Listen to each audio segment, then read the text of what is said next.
All right, welcome to this episode of Project Nine Oaks. We are going to be preparing for the pecan harvest today. So I'm walking over to one of these trees that needs some help right now. One of the branches came down, but wanted to kind of go over real quick kind of the preparation that's needed prior to actually harvesting the trees. This year we're going to try something new. I got a new harvester that I'm going to try out, and or last year, you probably have seen the video, but last year we kind of have the continuation of our old school way of shaking the trees onto some plastic and trying to gather it up. But this year I got one of those bag of nut harvesters, and so we'll try one of those out to see if they work well. But a lot of it goes down to the preparation and not just the harvesting itself. So this year there's going to be a lot more kind of prep work that I'm going to be working on. And so anyway, I'm going to show you some of that, and then we'll put together that harvester. But the actual harvest is probably not for a month or so, and so I'll probably make another video at that time for it. But anyway, if you would follow with me on this this episode, and then if you haven't already, like this video and subscribe to my channel. Appreciate it. All right, so we made it to the tree that had some wind damage. This is not uncommon.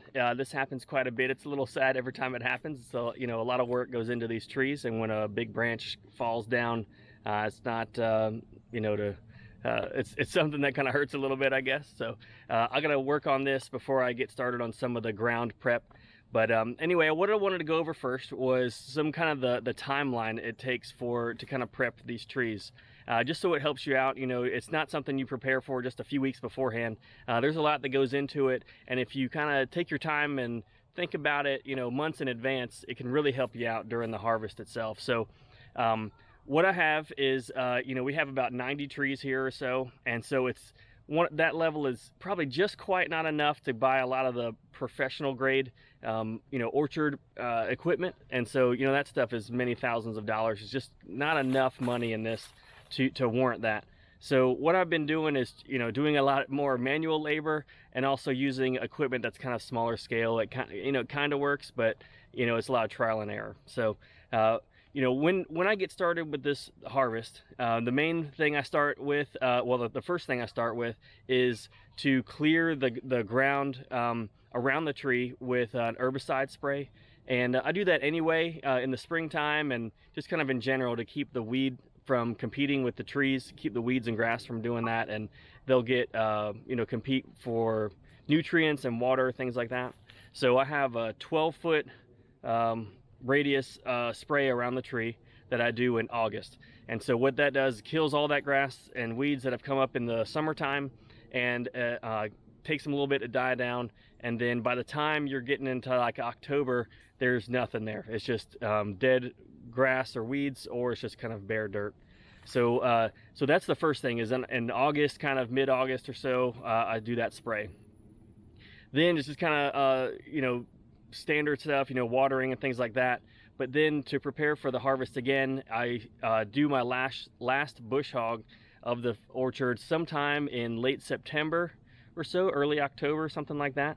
That it starts getting cool down here in that time frame, just a little off the peaks of the 90+ degrees. And so that just seems like the grass really stops growing with its real vigor in that early October time frame. So gonna be doing the last bush hog in early October. And then I just like to remember in my head, it's always around Halloween. That's just kind of an easy holiday to remember for doing stuff like this, is when I use the finish mower on the orchard.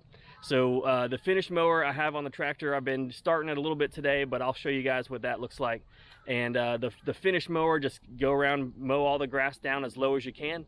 That's to get a nice, more of a lawn kind of feel, and so that should give it a little more ease for picking up pecans. It's just a lot of this really tall grass, it just makes for a hard time picking them up. So that just gets less things out of the way. So again, Halloween time, doing the finish mower. And about this time, again, Halloween, late October, is when I and this year for the first time has been using a garden rake behind the riding mower. And so what I do with that is I take that garden rake strap it to the riding lawnmower, and then go in circles around the tree. And it takes about 2 or 3 times around, and then it kind of gathers up all the sticks and leaves and debris and things like that, and I can put it to one side into like this little mound for it to pick up later. So right now, and I'll show you how to do that, but it's you know, hooks up to the tractor, and then you know, kind of gets all that into one pile. So after that, then I take that and pick it up either by hand. Actually, right now I don't have a device or like a bucket on the front of my tractor to kind of pick up something like that. So it takes a little bit of time and some family members to get that done, but we get up all those piles and just throw them in the woods, just to get the sticks and leaves and old pecans and things like that, just get them out of the way, so to get ready for the harvest. So so that's kind of the basic idea of what it is. And so then you should be ready to harvest.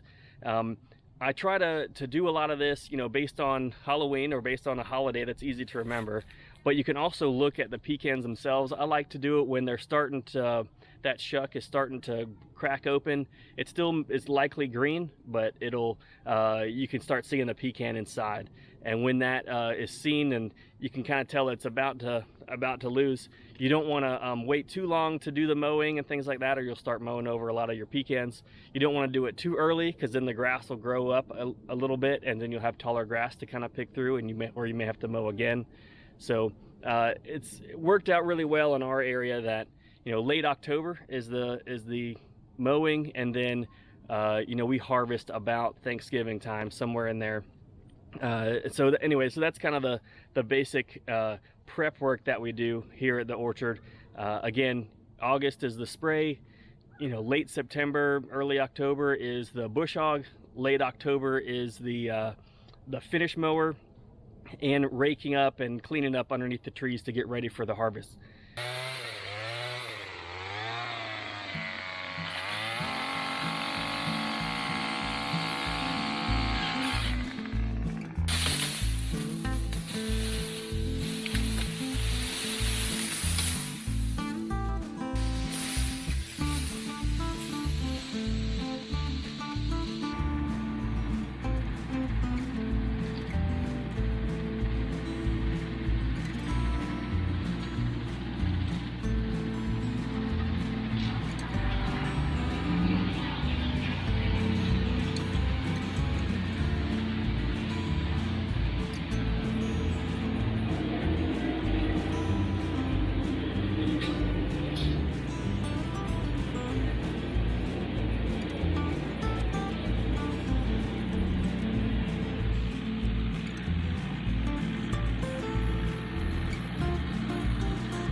All right, well, thank you for sticking around for this video. I hope this gives you just like a little glimpse into what goes into preparing for the harvest of your pecan trees.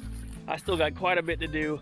I just showed you kind of little bits of each of those items, and now I'm gonna get back to finish mowing the whole orchard. But again, appreciate you sticking around, and if you would subscribe to this channel, it'd really help me out. Thank you.